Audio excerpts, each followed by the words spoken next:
Hi, my name's Jen. I'm at Cosmetology. Let's do a quick little mat pattern video.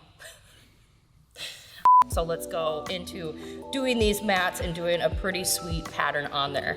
I like my customers get in the car and be like, oh my God, that is fresh as, you know what I mean. So I like to have a hard bristle brush, a soft horsehair brush if need be, a carpet cleaner, carpet extractor would be nice, a vacuum.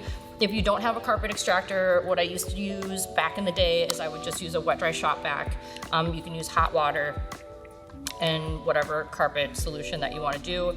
And then you can suck up the water that way in the dirt, and then just make sure that you empty it out, because your vacuum will stink really bad if you don't. And so that's a little tip. You want to vacuum the dirt off of the mat. And then I took the carpet extractor because one of these patches were a little dirty.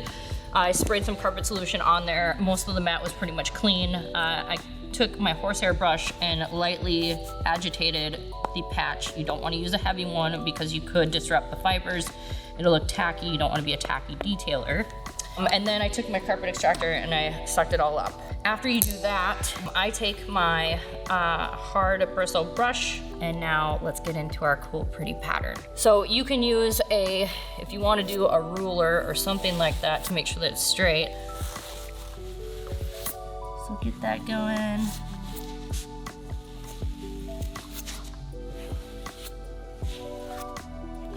Okay, I'm gonna take,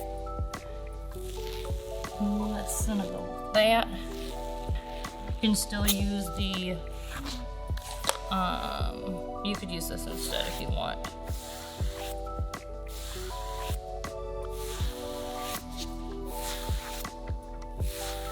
And that is literally all I did.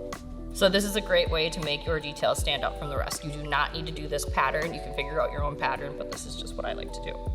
For more tips and tricks, like and subscribe, and leave a comment below if you have any other questions, and make sure that you ring that notification bell.